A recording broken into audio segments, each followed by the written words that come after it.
Now, so kita nak tengok balik kita punya summary kita, conceptual framework ni. Apa yang kita dah cover sebelum ni, kita dah cover yang ni, gravitational force, G(m)(m) over r squared. Kita dah cover juga berkaitan dengan gravitational acceleration. Kita dah cover juga dengan centripetal force. Dan last time we have covered about mass of earth ni, macam mana keluar 4 pi squared r cube over gt squared. Siapa-siapa yang tak datang kelas pada hari tu, minta tolong mute jap. Okey, siapa-siapa yang tak datang kelas hari tu, saya dah share recording untuk lecture tu hari tu. Saya dah masukkan dalam YouTube untuk last lecture kita lah. Okey, so hari ni apa kita akan buat adalah kita akan masuk Kepler's law. Lepas tu kita akan masuk dekat man-made satellites. Kita nak masuk yang tu. Okey, so hari ni adalah 26. 26/01/2022. Kan 5 orang ni dah macam kelas tuition lah saya tengok kan. So kita nak tengok hari ni Kepler's law. Kepler's law ni tak ada banyak lah, kita sekadar baca je lah. Kepler's law. Okay. So when we talk about Kepler's law, bila kita cerita tentang Kepler's law ni ada 3. Dia ada 3. 1, 2, 3. Apa dia Kepler's law ni? Yang pertama kita panggil sebagai Kepler's first law. Kepler's first law. Yang kedua kita panggil sebagai Kepler's second law. Nanti kita akan tengok satu-satu. And thirdly, kita akan pergi kepada Kepler's third law.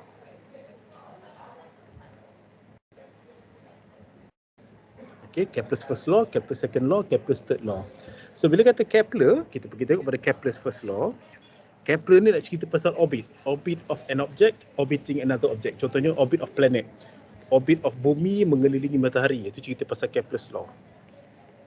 Kepler's first law. Okay. Bila nak tengok law definition ni, kita nak tak nak memang kena tengok buku lah. Sebab definition tu kena ambil definition daripada buku. So bila kita kata Kepler's first law, saya pergi sini balik.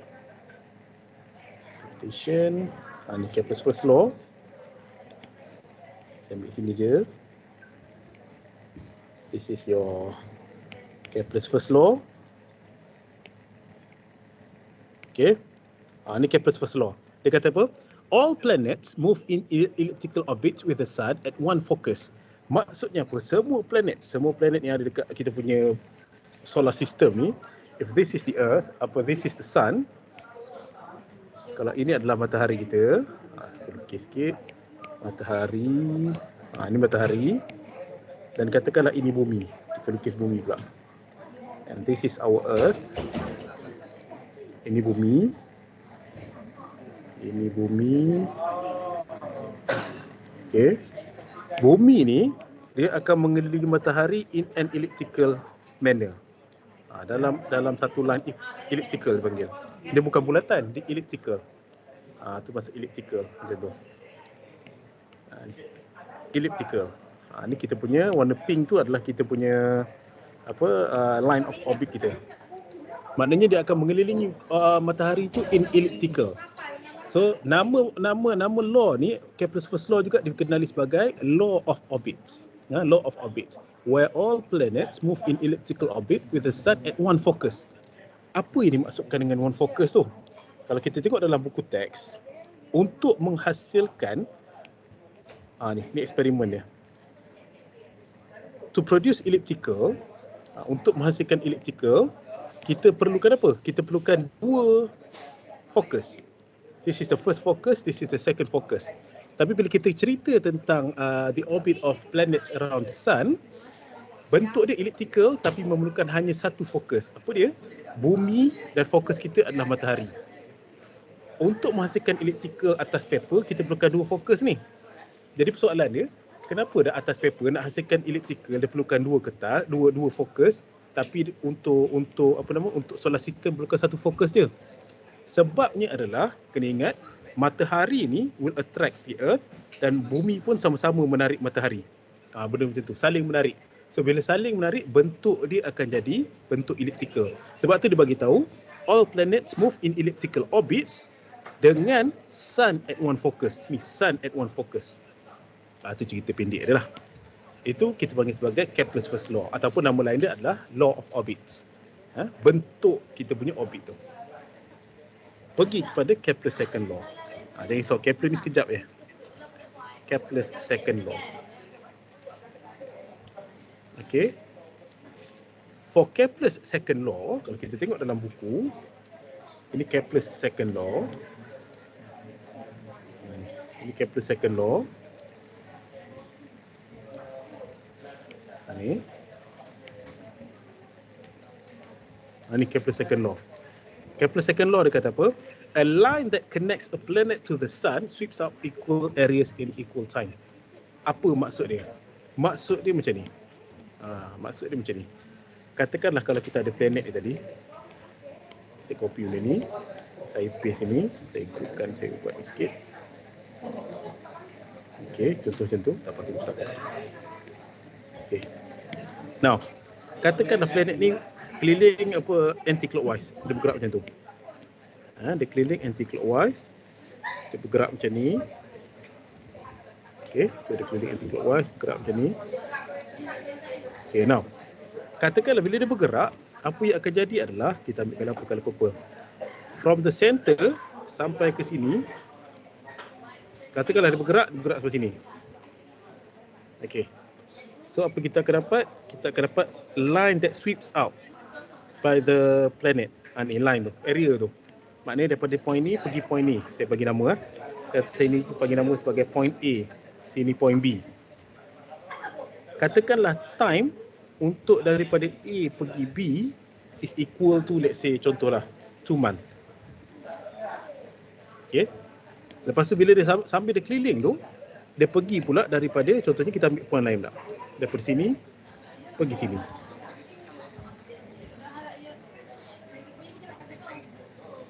Macam tu. So yang ni kita bagi nama C pergi D. Dan time daripada C pergi D, katakanlah sama juga, 2 months. Dan bila dia sweep, bila dia orbit the sun, dia ada kawasan yang dia sweep out, yang dia kita buat area lah kita kata. So kita bagi nama area dia. Ni katakanlah area ni namanya alpha. Nama dia beta. So apa yang jadi adalah cerita dia, Kepler's second law ni nak bagi tahu, if time daripada A pergi B is equal to time daripada C pergi D, apa yang akan jadi adalah area of A, makanya A sampai B alpha is equal to beta. Area sini sama dengan area situ. Itu kita panggil law of areas. Law of areas cerita dia, kalau daripada A pergi B tu, tempoh dia sama macam C pergi D, area yang di cover ni sama dengan area kat sini. Itu kita panggil sebagai laws of area.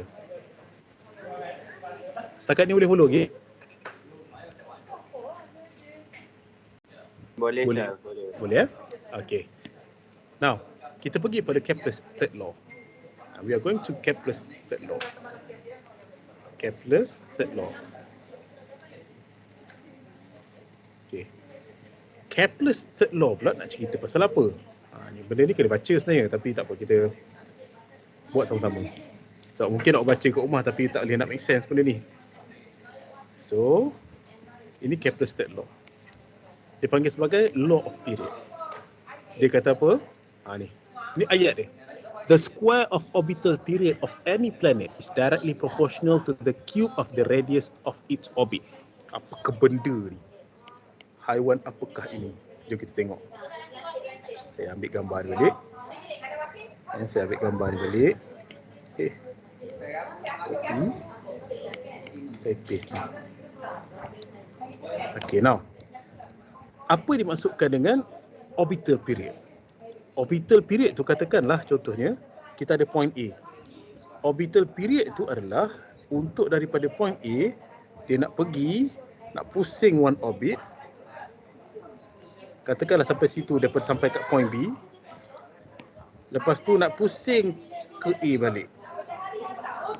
Maknanya time daripada A pergi B pergi A balik. Nak patah balik ke nak datang balik ke tempat asal dia tu. Time daripada A nak pergi B, B nak pergi A. Itu kita panggil sebagai orbital period. The time taken for one complete oscillation. Kalau ingat period tu time taken for one complete oscillation. Kalau awak ingat cerita pasal pendulum ni, kata ada point A, point B, point C, ni point B, and this is your point C. The time daripada A pergi B, pergi C, pergi B, pergi A balik, itu kita panggil sebagai period of oscillation. The time taken for one complete oscillation. The time taken for one orbit kita panggil sebagai orbital period. The orbital period for any planet is directly proportional to the cube of radius of its orbit. Apa maksud cube of radius? Maksudnya daripada center sini sampai center sini.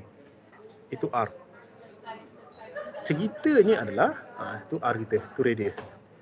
Radius of orbit.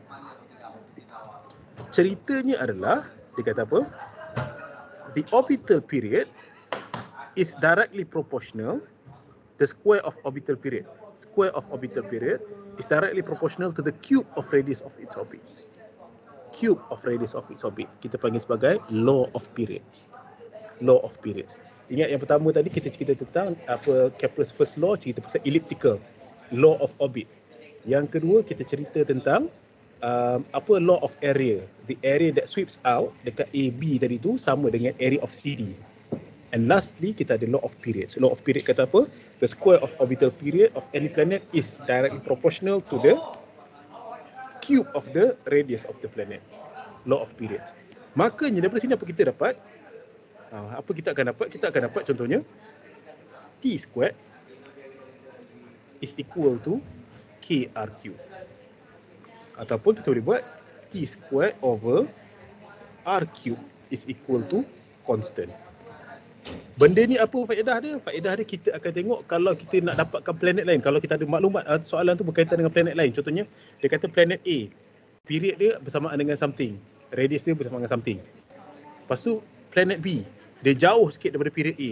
So, berapa dia punya radius yang untuk planet B tadi contohnya. Nanti kita akan tengok soalan tu lah. Nanti kita akan tengok contoh soalan. Ya? Okey, itu cerita pasal Kepler. Kepler ada 3 law je. Yang pertama dia panggil sebagai law of law of elliptical tadi, law of orbit. Yang kedua law of areas, yang ketiga law of periods. 3 tu sahaja. Okey. So, kita dah tengok dah kat sini. Ni. Law of orbit, law of areas, law of period. Itu dekat law of period tu kat Kepler's ni Kepler's third law ni, sorry. Ni macam ni. Kepler's third law ni kita dah tengok ni tadi. Okey? So kita tengok latihan. Kita try buat latihan. Kita try buat latihan. Contoh Okey, contoh macam ni. Saya ambil ni lah. Example 1 ni. Satu. Example.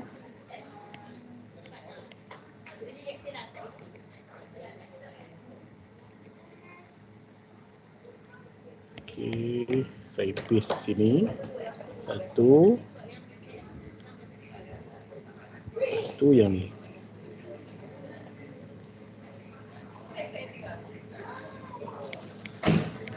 Okey, ini soalan ni. Kita tengok soalan. Dia kata apa? Figure 3.3 shows the planet Earth and Mars orbiting the Sun. Kita ada Earth kat sini, kita ada Mars kat sini. The radius of the orbit of planet Mars can be determined by comparing the orbit of Mars with the orbit of Earth. Maknanya kita nak dapatkan radius of orbit of planet Mars can be determined by comparing the orbit of Mars with orbit of Earth. What information is needed to determine the radius of orbit of Mars? Okay. Now, kita nak dapatkan orbit of Mars ni, walaupun kita kata dia length, kita tak ukur dengan pembaris. Mana boleh nak ukur dengan pembaris? So, apa kita buat? Kita akan gunakan, okey, daripada tiga-tiga ni, agak-agak kita nak pakai mana? Kita nak pakai mana agak-agak? Kepler's first law ke, second law ke, third law? Agak-agak je. Third law. Kita akan pakai third law. Okay, now. So, kenapa nak pakai third law? Sebabnya Kepler's third law kata T squared is directly proportional to R cube. T squared is directly proportional to R cube. Tumpang tu, Ustaz. Ya. Sekejap. Okey. T squared is directly proportional to R cube. Maksudnya apa? Kita akan dapat T squared over R squared is directly proportional to equal to K R cube. Apa faedah dia? Faedahnya kita akan dapat T squared over R cube is equal to K. Tak nampak lagi apa faedahnya? Faedahnya adalah T squared untuk Earth divided by R cube untuk Earth is equal to T squared untuk Mars divided by R cube untuk Mars. Makanya soalan dia kata, what information is needed to determine the radius of orbit of Mars? Makanya radius of orbit of Mars is equal to cube is equal to Tm period of Mars squared darab dengan radius of orbit of Earth cube divided by period of orbit of Earth squared. Itu dia. Makanya kita akan dapat radius of orbit of Mars is equal to punca kuasa 3 untuk semua ni.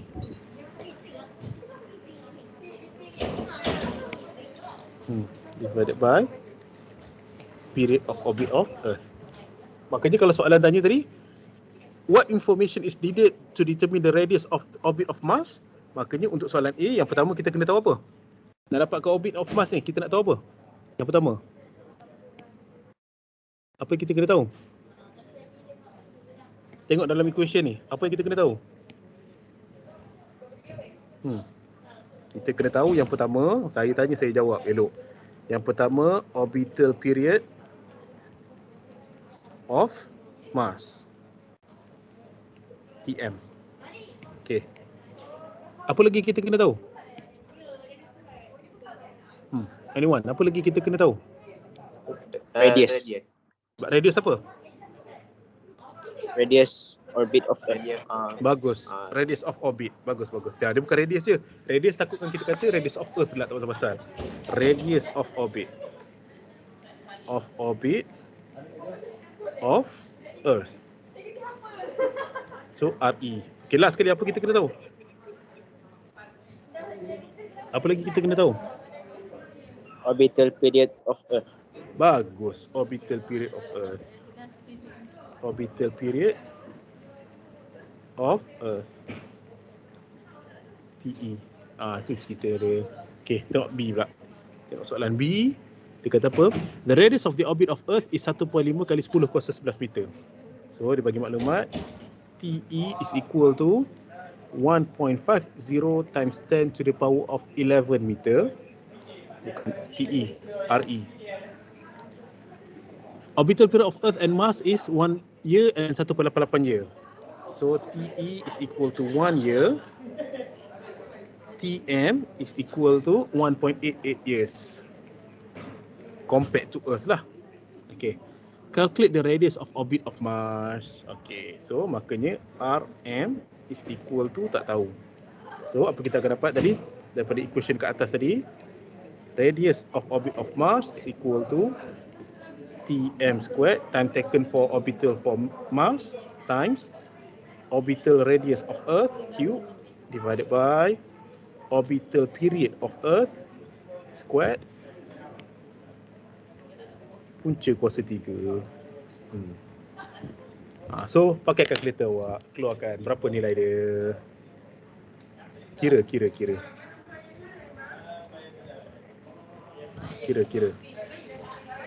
So Tm squared. So Tm squared 1.88 kuasa 2 darab dengan Re cube 1.50 E kuasa 11 kuasa 3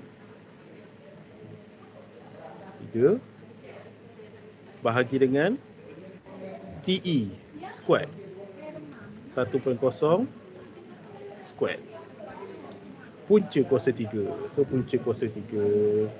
So yang ni punca kuasa 3. Mana punca kuasa 3 dah? Ni. Punca kuasa 3 untuk answer kita tadi. Sebab apa tu? Dapat jawapan sama tak? 2.28 times 10 to the power of 11. Dapat jawapan sama tak? Dapat. Ya. Ke tak kira sebenarnya kan? Unit dia apa? Unit. Unit dia apa? Apa unit dia, Kak? Meter. Mana awak tahu meter? So kita tengok balik unit dia. Kita akan tengok di sini punca kuasa 3 time. Time of orbit. Orbital time kita dalam apa ni unit dia? Dalam year. Unit dia adalah year. Year squared. Radius of orbit dalam meter cube divided by time ni earth dalam year juga. Square. So yang ni boleh potong. Punca kuasa 3 dengan 3 boleh potong. So tinggallah jawapan dia adalah meter. Boleh follow lagi setakat ni? Boleh. Okey. Sekejap, by the way, dekat apa nama ni? Kelas awak ni masuk ke tak ni sebenarnya ni? Member kat kelas masuk ke tak ni? Masuk. Masuk? Oh, okey. Bawah Asiah punya account. Okey. Now, habis kat situ. Pakai akaun Zaiz. Okey. Okey. So, habis kat bahagian tu. So, kita tengok dah cerita tentang Kepler's Law, dan Kepler's Law tu yang ada pengiraan. Apa dia punya faedah dia? Ni kat sini tadi. Pengiraan nak kira sama ada nak cari orbital period ataupun nak cari orbital radius. Itu cerita pasal Kepler's Law. First law dengan second law ni, second law pun adalah pengiraan yang kita kata pasal area tu. Okey. Next, habis selesai kat bahagian Kepler's Law. Sekarang kita nak pergi tengok dekat universal law pun dah habis, nak pergi tengok dekat man-made satellites. Okey, man-made satellites. Dekat man-made satellites ni, apa yang awak akan belajar? Yang pertama, awak akan belajar tentang linear speed of satellite. Lepas tu nak cerita pasal man-made satellite terbahagi kepada dua, geostationary dengan non-geostationary. Lepas tu nak cerita pasal escape velocity. Escape velocity. Okey. Habis jelas molek dalam kata. Jelas molek dalam tu. Dalam mana? Dalam kelas. Dengar? Kat dah kata barang ke budak tak ni. Oh, dengar? Ya. Dengar baguslah. Okey, now. So kita nak tengok man-made satellite. Man-made satellite. Okey, apa itu man-made satellite? Man-made satellite tu maknanya satellite tu benda yang orbit sesuatu objek lah. Benda yang apa benda yang bukan man-made yang jadi satellite bumi? Ada tak yang non man-made yang bulan bagus. Maknanya satellite tu tak semestinya benda kita buat. Benda yang orbit something else kita panggil sebagai satellite. Sebab tu kalau kita tengok dekat kalau belajar geografi ke, ada term bandar satellite. Bandar satellite tu bandar yang mengelilingi bandar besar tu. Contohnya KL. Bandar satellite dia apa? Kita ada Ceras, kita ada Kajang dan sebagainya. Itu bandar satellite. Ni. Jadi kita nak cerita pasal satellite bumi. When we talk about man-made satellite terbahagi kepada dua jenis. Dia terbahagi kepada dua jenis types. Terbahagi pada dua jenis. Yang pertama kita panggil sebagai geostationary. Yang kedua kita panggil dia sebagai non-geostationary. Okey. Geostationary. Apa dimaksudkan dengan geostationary? Geostationary ini maksudnya dia berada kita dekat bumi ni nampak macam satelit tu kekal dekat atas ni, ke atas kita. Contoh katakanlah kalau ni awak nampak satelit tu. Ni satelit lah contohnya. Okey. Geostationary tu maksudnya apa? Awak nampak satelit tu kekal dekat situ. Stay kat situ. Nampak dia macam stay kat situ. Non-geostationary ni, contoh kata ni awak, non-geostationary ni maksudnya adalah katakan tu awak akan nampak satelit tu bergerak contohnya. Kejap di situ, kejap tak ada. Kejap di situ, kejap tak ada. Maknanya kalau awak nampaklah satelit tu, kejap nampak, kejap tak nampak. Ataupun kejap nampak sini, kejap nampak sini. Kejap nampak sini, kejap nampak sini. Macam tu. Itu sebagai non-geostationary. Satu sini, kita buat satu lagi. Kita buat sini. Saya buat ni sikit. Saya buat ni sikit.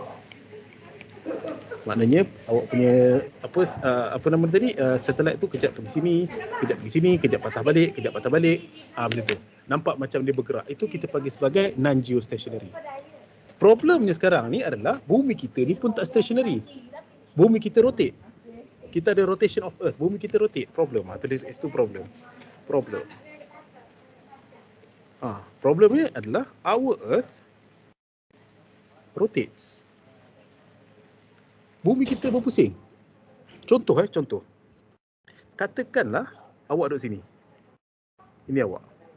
Katakanlah dekat sini ada member awak. Kita buat colour pink. Ini member awak. Awak tak bergerak. Kalau awak tak bergerak, member awak tak bergerak, apa jadi dengan kedudukan member awak? Berubah ke tak? Berubah ataupun tak? Tak berubah. Awak nampak dia dekat sebelah kiri macam tu ke? Sekarang ni katakanlah kalau awak bergerak. Maknanya awak bergerak sini. Sekarang ni bila awak bergerak kat sini, kalau member awak tadi tu tak bergerak, awak nampak member awak ada kat sebelah awak lagi tak? Nampak dekat sebelah lagi tak? Tak. Tak ada dah. So macam mana kita nak pastikan kalau awak bergerak, awak nak pastikan member awak ada kat sebelah lagi. Ada kat sebelah awak, masih nampak ada kat sebelah awak. Apa kita nak buat? Kena gerak sekali. Kena gerak sekali, bagus. So kalau nak bagi dia nampak sekali, kalau nak bagi kedudukan dia nampak macam selari dengan awak ni, cara dia kalau nak tak nak, dia kena bergerak sekali. So bila bergerak sekali, awak pusing macam mana pun awak akan nampak dia dekat sebelah kiri awak. Macam lebih kurang. Sama macam bahu awak lah lebih kurang. Kalau tengok bahu awak ni, awak tak bergerak, dia dekat sebelah kiri. Awak bergerak, dia dekat sebelah kiri. Lagi laju awak bergerak, dia masih dekat sebelah kiri. Maksudnya apa? Bahu awak ni bergerak sama laju dengan awak tu. Itu maksudnya. Sama juga dengan kes satellite ni tadi. Kita ada rotation of Earth. Kalau kita nak satu objek tu kekal duduk dekat atas tu, apa kita nak buat agak-agak? Satellite tu mesti apa?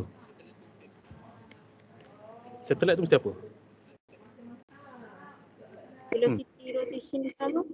Bagus. Thank you. Geostationary. Ceritanya adalah the orbital period of satellite. Apa orbital period of satellite? Time taken untuk satellite tu pusing ni, buat satu pusingan lengkap ni. The orbital period of satellite kena sama dengan rotational period of Earth. Rotational period of Earth. Kiranya kalau ni handphone saya, Earth tu berpusing. Dia berpusing macam ni. So bila dia pusing macam tu, nak pastikan satellite tu sentiasa duduk dekat tempat yang sama, apa jadi? Dia punya orbital period dia kena sama dengan kita punya rotational period of Earth. Barulah dia duduk kat tempat yang sama. Contoh geostationary Earth. Tak sebelum contoh lah. Maknanya bila sama dengan rotational period, berapa rotational period of Earth? Lebih kurang. Rotational period, mana daripada siang pergi ke siang besok. Berapa jam?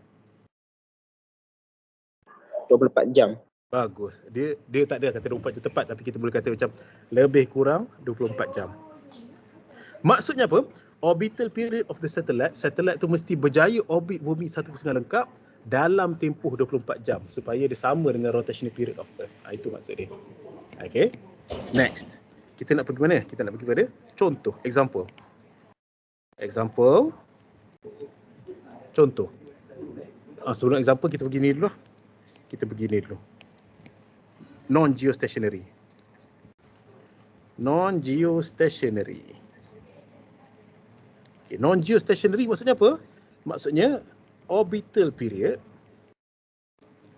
of satellite tak sama dengan rotational period of Earth. So bila tak sama, dia tertinggal lah. Kira macam kes orang ni tadi ni. Kalau bergerak ke sini, tapi yang member ni lambat sikit, so apa yang akan jadi? Dia akan bergerak ke depan, member ni kat belakang.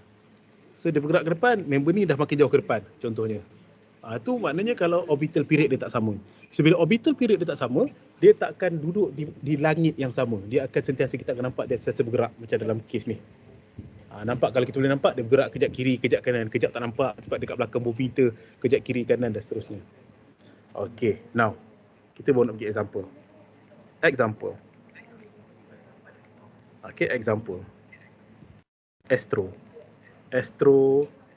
Astro tu kita panggil, kita punya nama-nama satelit kita Miasat. Miasat. ISS. Kita tengok miasat dulu. Astro. ISS nanti kita tengok. Okey, bagus. Astro. Agak-agak awak, Astro tu stationary ke non-geostationary? Agak-agak. Stationary. Kenapa awak cakap dia stationary? Apa argument awak nak cakap dia stationary? Kenapa awak cakap stationary? Same location on the surface of the earth.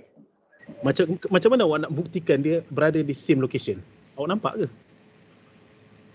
Dia punya direction of motion sama dengan direction of rotation of earth. Okey, itu dia punya definition. Sekarang ni kenapa awak cakap Astro tu dia geostationary? Apa buktinya yang Sebab miasat ni communication satellite. Okey, hampir tepat. Lepas tu kalau kat rumah tu kalau nak Astro, kita pakai apa? Kalau pasang Astro mesti pasang apa kat rumah tu?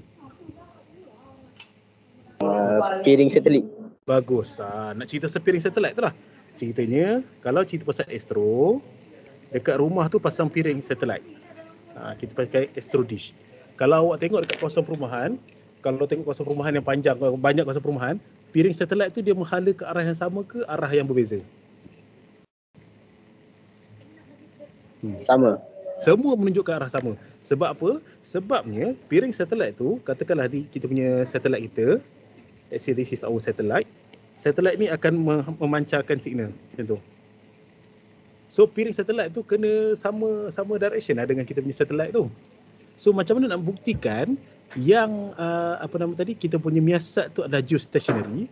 Ceritanya adalah kalau katakanlah dia lari macam ni, dapat tak signal? Dapat tak signal kat rumah tu? Macam ni, dapat tak signal kat rumah tu? Kena tak dekat satellite dish tu? Tak dapat. So, sekarang ni kalau awak tengok satellite dish awak bergerak ke tak? Ke stay macam tu je? Kalau 10 tahun lah kat situ je. Bergerak ke tak satellite dish tu?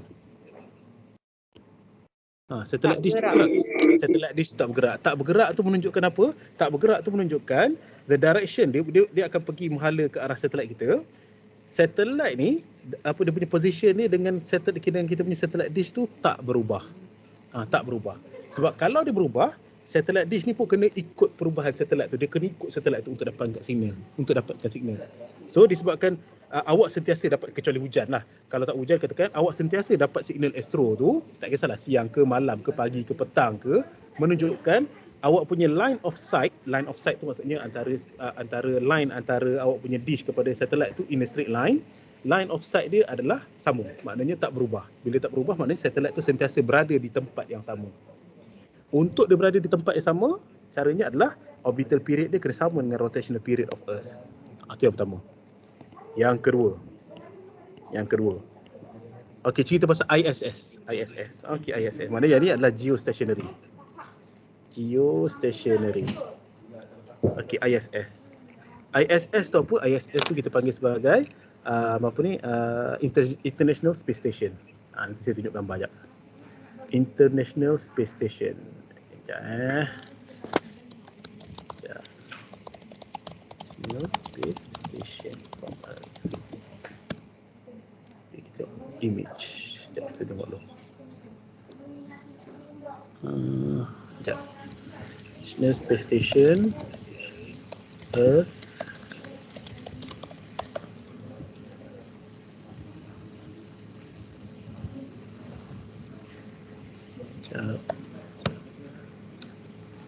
Dia tak gambar. Okey, ada.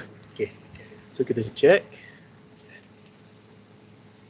International Space Station. Okey. Ni image kita nak tengok. Mana gambar ni? Ni gambar contoh. Bagi dia zoom in jap. Allah, tak juga pun. Dah. Okey, now. Awak tengok gambar tu. Awak tengok gambar tu. Sekejap. Testing. Okey. Awak tengok gambar tu. Awak tengok gambar tu. Testing. Kat mana suruh saya keluar ni? Kat sini ke? Sekejap. Saya macam dengar suara saya balik. Okey, now. Awak tengok gambar tu. Satellite tu dia berada di tempat yang sama ke nampak macam dia bergerak, ada pergerakan? Yang gambar banyak-banyak tu bukan banyak satelit, ada satu je. Dia duduk kat tempat yang sama Ada ke? pergerakan. Kita nampak dia ada pergerakan. Bila nampak ada pergerakan, maksudnya dia bukan berada di tempat yang sama. So bila bukan berada di tempat yang sama, maksudnya dia stationary ke non-geostationary? Non-geo. Bagus, dia non-geostationary. Okay, last. Non-geostationary. Last. Moon, bulan. Bulan. Bulan ni agak-agak stationary ke non-geostationary? Agak-agak stationary ke non-geostationary? Anyone? Saya dengar suara saya balik lah. Kat mana Test. Kat laptop ni ha. Padan pun. Sekejap Saya tutup. Okey. Dengar suara saya tak? Dengar balik. Dengar. Okey. Sekejap saya dengar suara saya balik ni. Kat mana? Test. Mana keluar ni? Test. iPad. Saya dengar. Ya, sekejap. Saya terdengar suara saya balik. Oh ni kot. Padan lah. Okay. Now, bulan. Bulan tu stationary ke non-geostationary? Kenapa non-geostationary? Ya, bergerak. Sebab kita tak nampak dia pada setiap masa. Kalau dia geostationary, waktu siang ke waktu malam pun kita akan nampak dia kat tempat yang sama. So dia adalah non-geostationary. Bagus. Non-geostationary. Okey, selesai. Itu cerita pasal geostationary dengan non-geostationary. Tak ada pengiraan lagi ni. Kejap lagi. Selesai bahagian ni. Stationary, geostationary, non-geostationary. Kita nak pergi sini pula. Linear speed of satellite. Apa yang dimaksudkan dengan linear speed of satellite? Linear speed of satellite. Linear speed of satellite. Okey. Apa yang dimaksudkan dengan linear speed of satellite ni? Ceritanya, katakanlah ini bumi. Let's say that this is the earth. Kita fillkan dengan kali biru lah katakan. Ini bumi. And this is the satellite.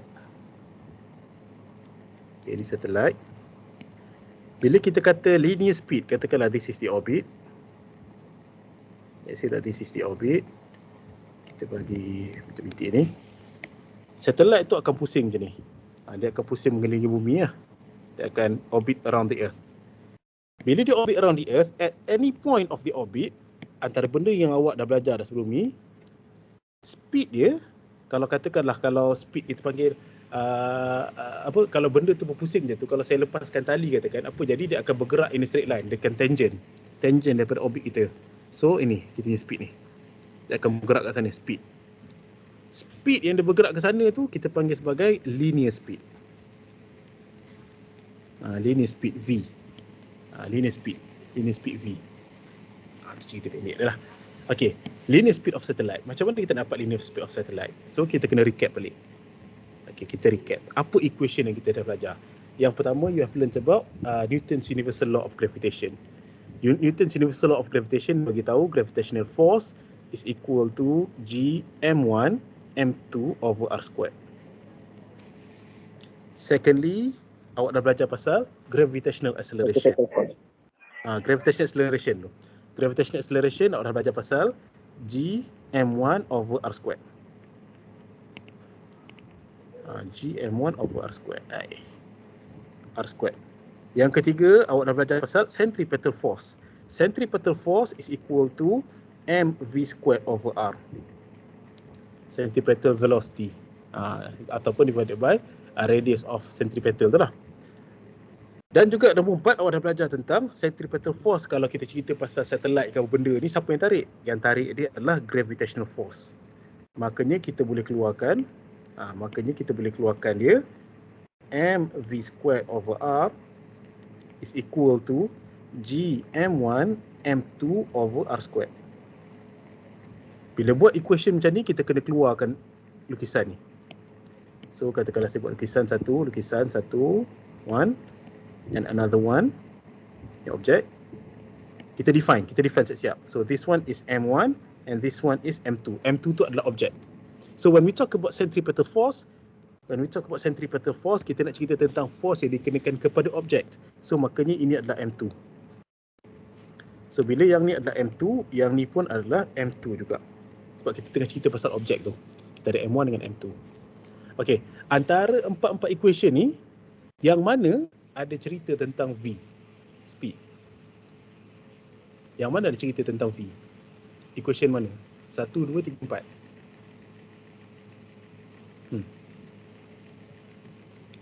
Yang mana ada cerita tentang V? 1, 2, 3, 4. Which one? Yang ada V. 1, 2, 3 atau 4?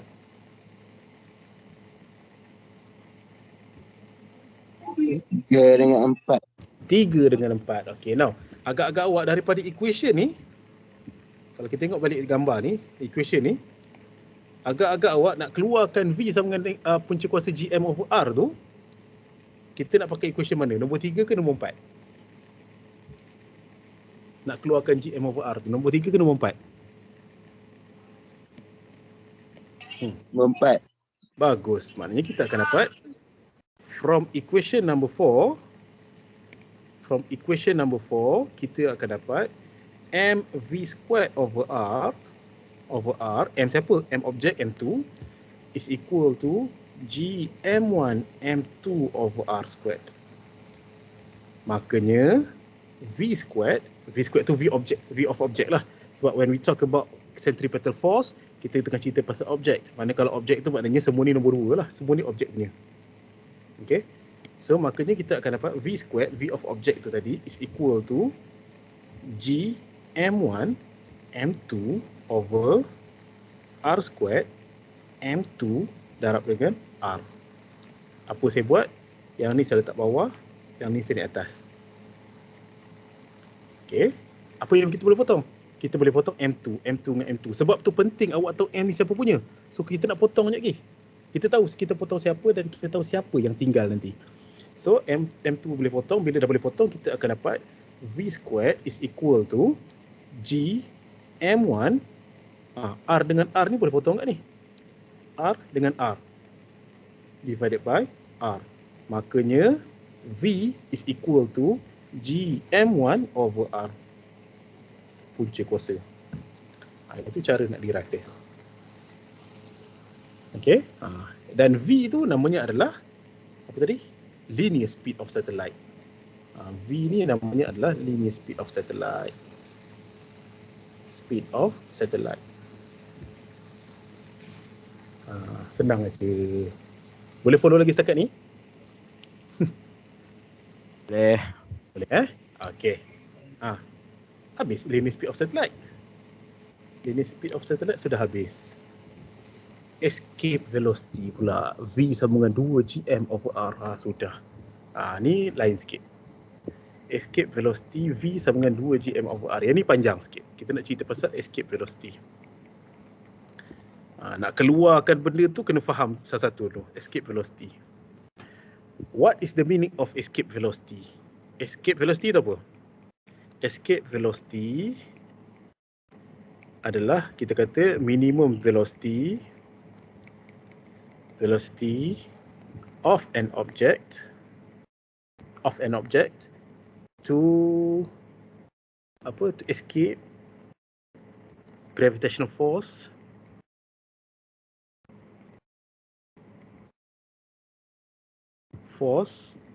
of a planet. Kenapa kita kaitkan velocity dengan dengan gravitational force of planet ni? Cerita dia macam ni. Awak kena faham cerita dia macam ni. Katakanlah kalau saya ada satu planet. Contoh saya ada satu objek lah. Kita ada planet lah. Let's say we have a planet. Okay, this is a planet. So katakanlah dekat planet ni, saya campak barang ke atas. Sekejap.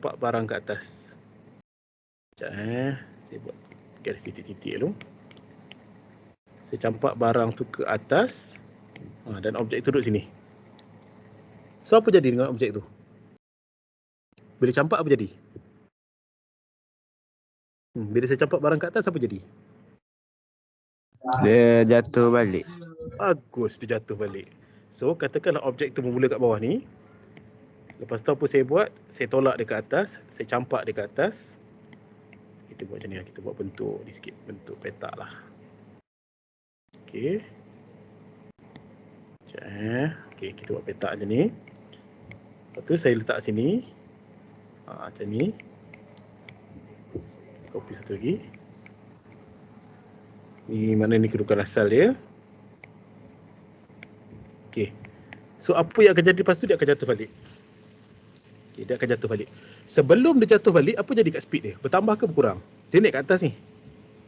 Bila naik kat atas, apa jadi kat speed dia dulu? Bertambah ke berkurang? Tambah. Berkurang. Speed dia berkurang. Dia makin lama makin slow. Dia naik atas makin slow. Sebelum dia jatuh, berapa speed dia? Kosong. Sebelum dia jatuh. Bagus. Sebab tu kalau awak ingat balik cerita pasal Newton mechanics apa semua tu, nak cari maximum height adalah apabila speed dia sama dengan kosong. Kenapa? Selepas speed dia sama dengan kosong, dia akan turun balik ke bawah. Maknanya bila sampai dekat atas ni, speed sama dengan kosong. Kosong tu apa? Maknanya maximum height. So bila dah speed sama dengan kosong, selepas tu apa yang akan jadi? Selepas tu objek tu akan turun ke bawah. Objek tu akan mula turun ke bawah. Objek tu mula turun ke bawah. Okey, saya tolak ke atas, apa jadi? Dia akan turun ke bawah. Dia sebelum turun bawah, speed dia akan jadi kosong. Okey now. Sekarang ni agak-agak awak untuk nak lepas daripada kita punya gravitational field, gravitational force yang nak tarik objek tu, kita kena tolak objek tu lagi tinggi ke lagi rendah? Lagi tinggi. Okey. Macam mana cara kita nak tolak lagi tinggi? Kita kena bagi speed yang lagi, maksudnya macam contohnya daripada bawah ke atas tu kita kena bagi speed yang lagi besar ke lagi kecil? Lagi besar. Lagi besar. Mana kena tolak dengan lagi laju. Sebab kalau awak ada satu objek, awak tolak perlahan, dia akan naik, dia turun balik. Kita nak suruh dia pergi jauh ni. Nak pergi jauh, awak kena tolak dengan hal laju yang tinggi supaya dia naik dekat tempat yang cukup tinggi untuk dia lepas dari gravitational field tu. Boleh follow lagi setakat ni? Boleh. Boleh. So maksudnya, ceritanya, to escape gravitational field,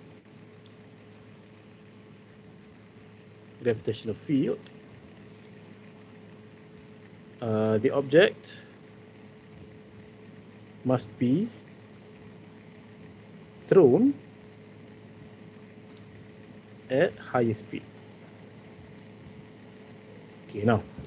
So bila dah cukup speed dia, katakanlah cukup speed dia, kita bagi sebagai escape velocity tu, bila sampai dekat atas, sampai kat maximum height, apa jadi dengan dia punya speed tadi kita kata? Sampai maximum height.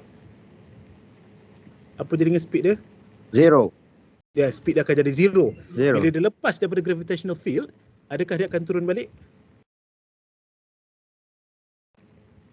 Ada tak benda tarik dia balik? Dah lepas daripada gravitational field, ada tak benda akan turun, akan tarik dia balik? Tak ada dah. So bila tak ada, apa yang jadi adalah dia akan naik sampai speed dia akan kurang sampai zero. Lepas tu apa? Dia akan stay kat atas tu. So ceritanya adalah kalau kita punya speed tu cukup besar, katakanlah kita ada bumi. Katakanlah saya buat bumi sini. Ni bumi saya contohnya. Katakanlah cantik lah, katakanlah bumi saya. So katakanlah dekat bumi tu, katakanlah satu, dia akan turun balik. Ini kes 1, ini kes 2. Okay, kes 2. Katakanlah ini adalah satu kalau apa, kalau merah dah, kalau hijau. Katakanlah ini adalah kita punya gravitational field. Copy, paste.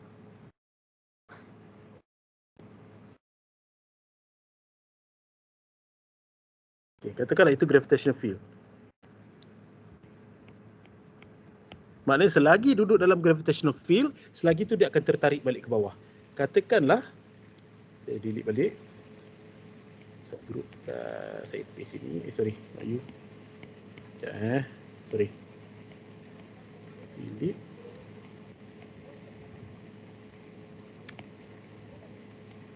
Okay.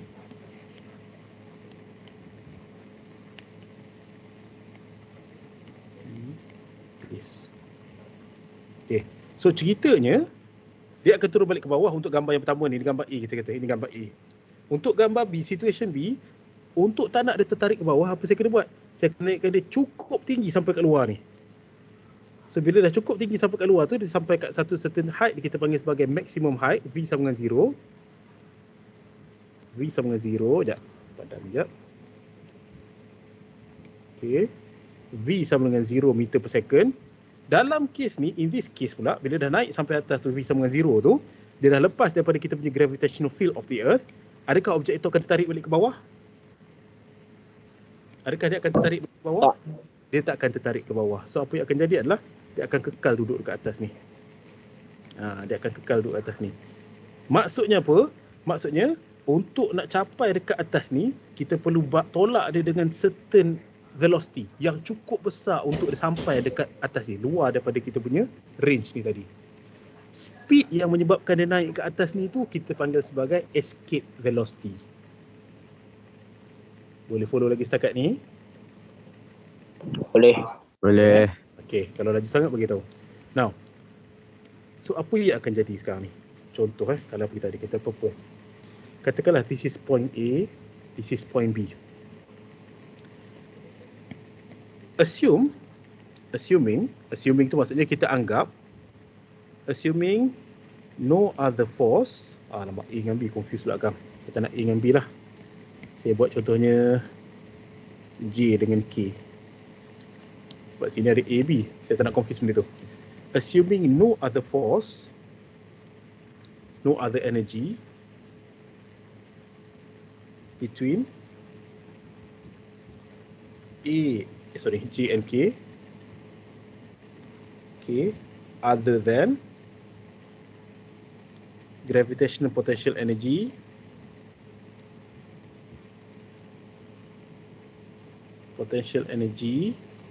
and kinetic energy.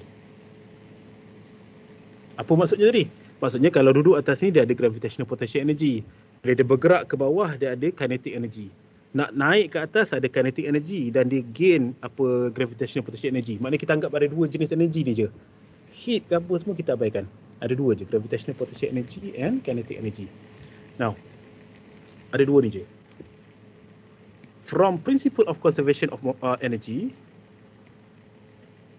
based on principle of conservation of energy, dia kata apa?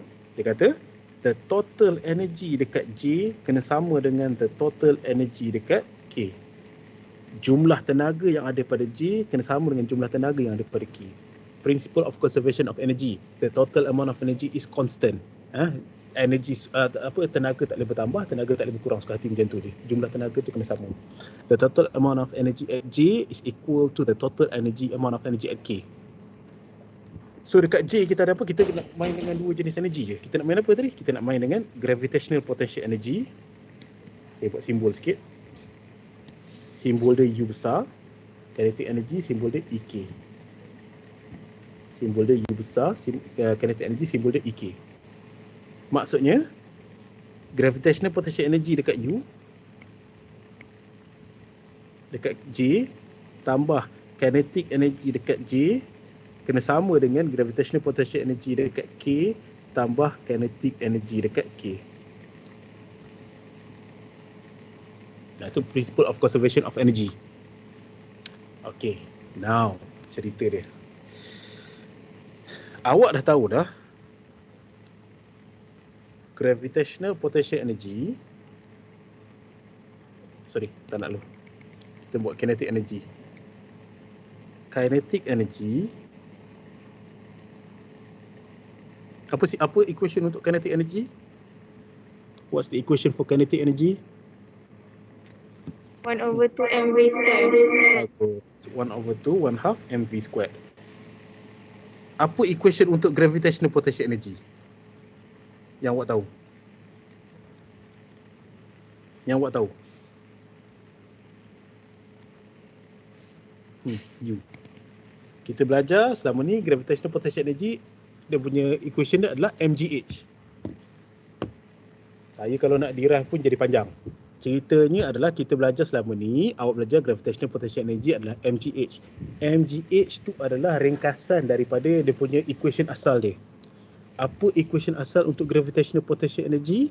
equation asal dia adalah negatif G M1 M2 over R. Itu equation asal untuk gravitational potential energy. Kalau awak nak saya derive, saya boleh derive, tapi bukan sekarang. Nanti bila-bila nanti kita derive. Saya nak derive, saya perlukan dalam 10-15 minit nak derive benda ni. Maksudnya, gravitational potential energy, U, equation asal dia adalah negatif GMM over R squared. Kalau awak tengok dalam buku teks awak, ni. Gravitational potential energy, SI ada dia punya equation asal dia adalah negatif GMM over R squared. Okay.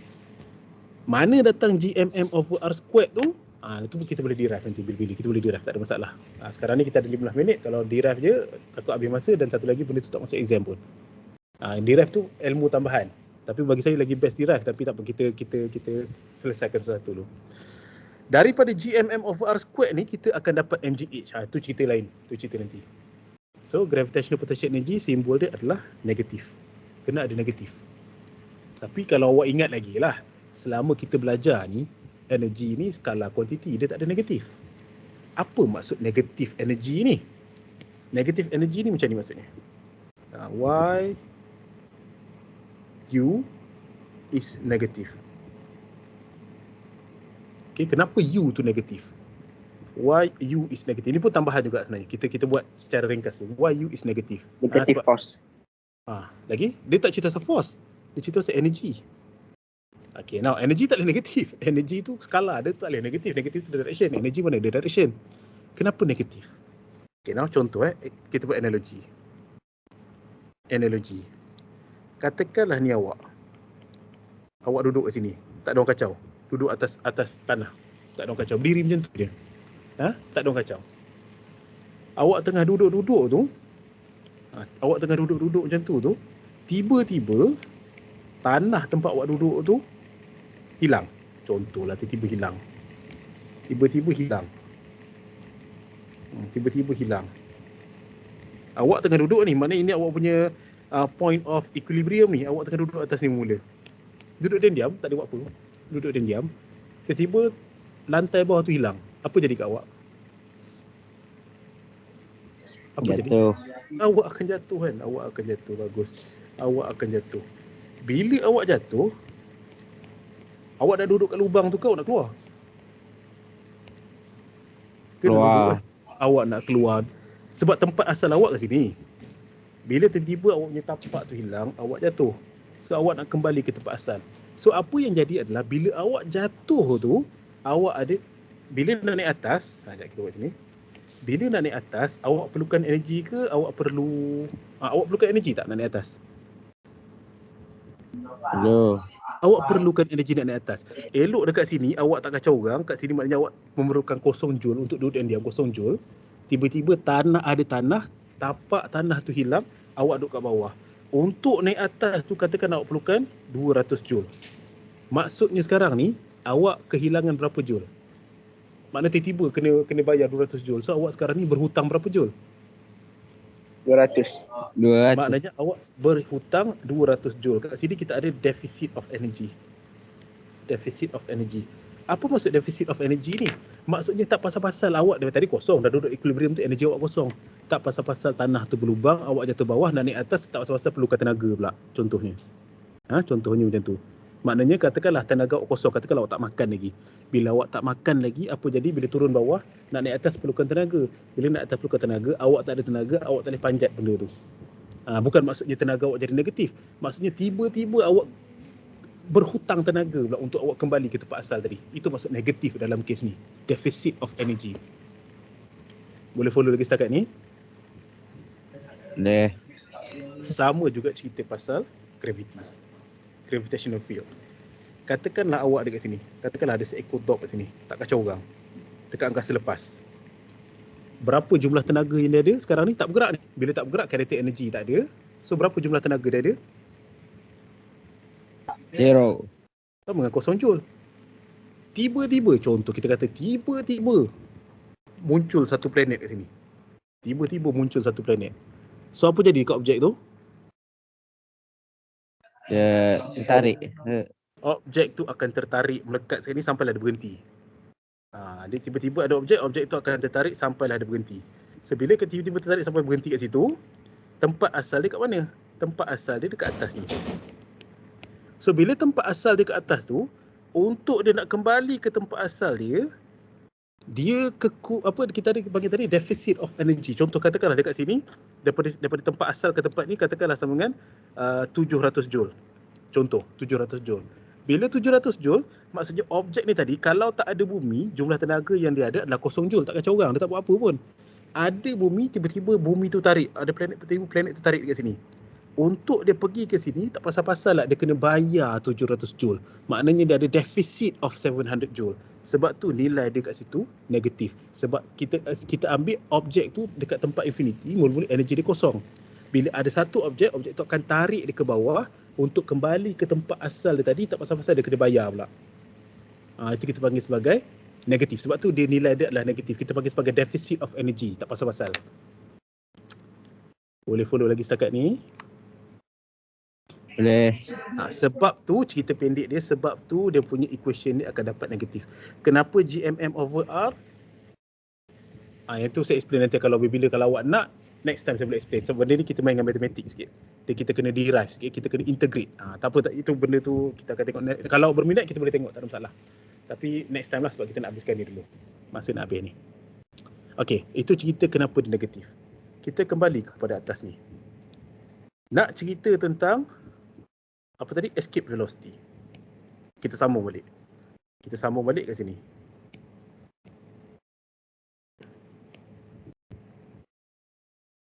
Okey, yang ni. Dan juga gambar ni. Okey. Gambar ni tadi. Saya groupkan dia. Tebalkan sikit.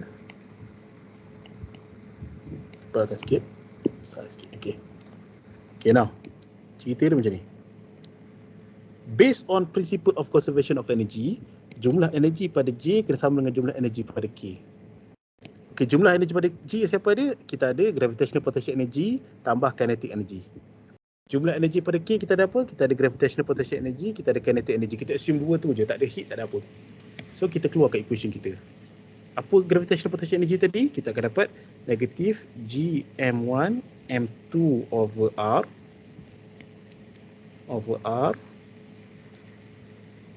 kita panggil ni M1 lah. Bumi sebagai M1, objek ni sebagai M2.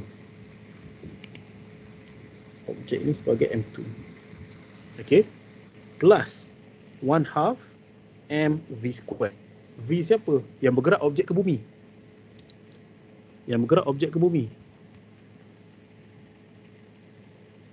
Anyone? Yang bergerak objek ke bumi.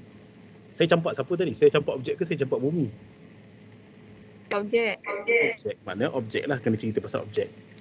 Is equal to UK. UK tu apa? UK tu adalah kita punya gravitational potential energy kat K. So dapat G, negatif G, M1, M2 over R plus 1/2 mv squared untuk objek tadi. Okey. Dekat mana ni? Ini cerita dekat K. Yang ni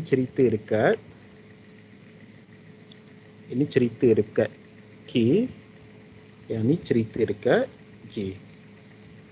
Okey, now kita buat satu-satu. So dalam kes ni G ni gravitational constant, M1 mass of Earth, M2 is mass of the object, R ni adalah distance daripada Earth kepada objek tadi itu R. Ni R. Ni R kita. M2 ni mass of object, V2 tu kita panggil sebagai escape velocity. Berapa velocity yang diperlukan untuk tolak dekat atas ni. Maknanya berapa banyak tenaga yang daripada sini nak pergi ni atas ni. Maknanya dia punya escape velocity. Ini kita nak cari ni. Escape velocity ni. Divided by Gmm over R. Okay, now. Gravitational field, untuk gravitational field, dia punya field ni dia tak ada sempadan macam ni sebenarnya. Tak adalah kata sempadan macam tu sangat. Dia gravitational field tu jauh macam mana pun akan ada gravitational field, no matter how weak. Tapi bila objek tu berada di infinity, maknanya untuk dia keluar daripada gravitational field, kita kena anggap kita nak pergi pada infinity, sejauh mungkin infinity. So maknanya R ni adalah pada infinity. So bila R tu pada infinity, kita akan dapat negatif Gm1 M2 over R. Bila R tu pada infinity, agak-agak berapa nilai sini? Saya bagi exercise lah, contoh. Contoh 1 bahagi 1 sama dengan apa? 1 1. bahagi 1, pandai. 1 bahagi 2 sama dengan? 0.5. Terus 0.5. Kita dapat 0.5. 1 bahagi 20 sama dengan? 0.05. 1 bahagi 200 sama dengan? 0.005. 1 bahagi 2000 sama dengan? 0.0005. Maknanya bila nilai bawah ni makin besar, nilai ni menghampiri kepada apa? Makin apa? Makin besar ke makin kecil? Kecil. Makin kecil. Dan makin kecil tu menghampiri kepada apa ni? Nilai dia menghampiri kepada zero. Maknanya bila bawah tu pergi infinity, nilai bawah tu menghampiri kosong. Bila menghampiri kosong, maksudnya apa kita dapat? Kita akan dapat bahagian ni is equal to zero. Menghampiri kosong. Kita anggap kosong je lah. Menghampiri kosong. Semakin besar nilai kat bawah ni, semakin kecil nilai kat sebelah sini. Dan nilai tu makin kecil, kita kata apa? Nilai tu menghampiri kosong lah. Maknanya bila infinity, maknanya nilai dia semakin besar secara infinity kat sini. Maknanya kat sini, maknanya dia semakin hampir-hampir dengan kosong. Dapat kosong. Tambah dengan 1/2 mv squared. 1/2 mv squared. Waktu dekat K tu kita anggap infinity je lah. mv squared. Bila sampai dekat lepas daripada gravitation field tu, berapa dia punya velocity final kat situ? Berapa final velocity dekat situ? Maximum height tadi, berapa dia punya final velocity? Berapa final velocity dia? Zero. Zero, bagus, zero. So bila V is equal to zero, maknanya kat sini V2 is equal to zero. Bila zero, darab dengan apa nombor pun akan dapat zero juga. So apa yang kita akan dapat? So kita akan dapat negatif Gm1 M2 over R plus 1/2 M2 V2 squared is equal to 0 plus 0. So apa kita akan dapat? Saya ulang balik benda ni. So macam dalam buku teks, dia kata is equal to 0. Apa kesan dia? Kesan dia awak boleh dapat 1/2 M2 V2 squared is equal to Gm1 M2 over R. Alamak, masuk page lain pula dah. Saya buat sini lah. Alamak. Tak apalah. Masuk page lain sekejap.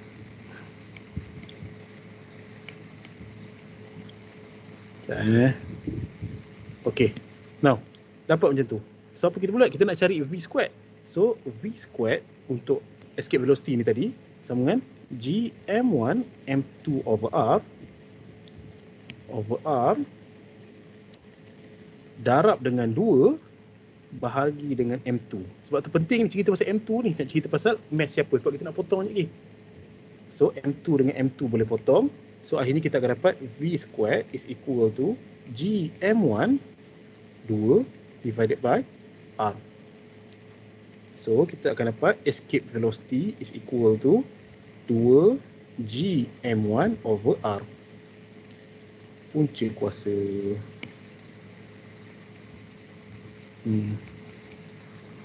Dapatlah macam tu. So dapatlah balik equation yang ni. V is equal to 2Gm over R. Habis.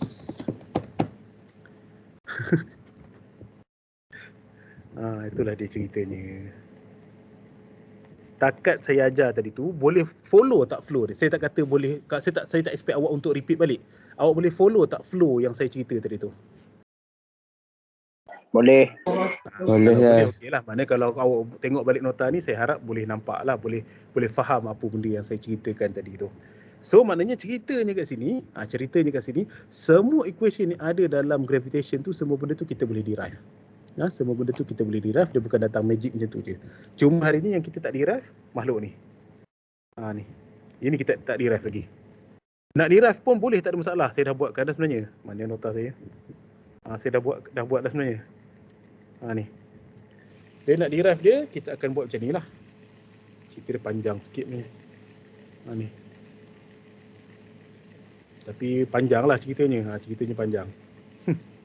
So sebab tu kata macam agak tak baloi. Tapi boleh kalau awak nak suruh saya derive, boleh lah. Lepas kelas ke bila nanti boleh kita derive, tak ada masalah. Okay, now. So ceritanya sekarang ni, kita dah cover dah semua cerita berkaitan dengan gravitation. Dan kita dah cover juga cerita kenapa U kita negatif. Negatif tu sebab deficit energi yang dikenakan kepada objek ni tadi. Maksudnya objek tu tadi dia tak hilang tenaga. Dia tiba-tiba dia perlukan tenaga pula untuk naik ke atas. Macam aku tadi tak kacau orang. Tiba-tiba aku nak balik ke tempat asal, tiba-tiba kena bayar pula. Tak pasal-pasal. Tak pasal-pasal kena bayar pula. Macam tu ceritanya. So itu waktu dia nilai dia adalah negatif. Negatif energy tak ada negatif. Energy itu adalah skala kuantiti. Negatif tu menunjukkan deficit of energy. Tenaga yang objek tu perlu ada untuk kembali ke tempat asal. Itu cerita pendek dia.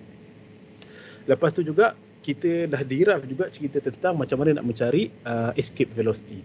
Dan kalau awak tengok dalam buku teks awak, if you look at your textbook, ni, ni. Ini yang saya tunjukkan tadi. Dalam buku teks awak tiba-tiba disamakan dengan kosong. Kenapa samakan dengan kosong? Tu saya dah tunjuk dah tadi. Maknanya based on principle of conservation of energy, the total energy dekat certain radius tadi yang kita buat tadi tu is equal to the total energy dekat infinity. Kenapa dekat infinity? Sebab dekat infinity itulah gravitational potential energy tu ataupun kita terkeluar daripada kita punya gravitational field. Bila dekat infinity, gravitational potential energy is equal to zero, menghampiri zero. Sebab apa? Sebab dia divided by R to infinity tadi, kita dah tunjuk tadi, dia akan jadi menghampiri zero. Dan juga kinetic energy dia akan jadi kosong. Kenapa kosong? Sebabnya dekat atas tu dia tak bergerak langsung. So dapatlah kosong kat sini. Sebab tu saya suka kat sini saya buat kosong tambah kosong. Sebab ini adalah U punya, yang ni adalah EK punya. So daripada situ barulah kita boleh keluarkan equation kita. Dapat equation macam ni untuk keluarkan kita punya escape velocity. Okay. So latihan kat sini ni, awak dah boleh buat latihan yang ni. Latihan yang ada dekat sini. So, apa yang saya nak awak buat adalah kita try buat soalan-soalan yang ada kat dalam ni lah. Sekejap saya tengok soalan mana yang awak boleh buat.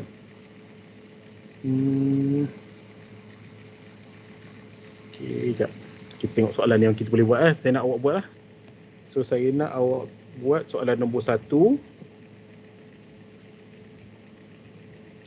1C. Soalan mana yang nombor-nombor? Soalan nombor 4. 4B. Soalan nombor 5. 5A dengan B. Kita ambil soalan bawah lagi. Bawah. Tak apalah. Soalan nombor 7. Soalan nombor 8. Soalan nombor 9. 9A. Tu je lah latihan dia. Awak buat soalan ni, insyaAllah cerita pasal gravity memang awak terror lah, insyaAllah. Okay. Kalau ada apa-apa soalan berkaitan soalan ni, boleh tanya saya lah. Okay, setakat ni ada apa-apa soalan untuk lecture hari ni? Any question regarding to our lecture today? Ada apa-apa soalan? Tak ada. Tak ada. So dah pukul 2 dah.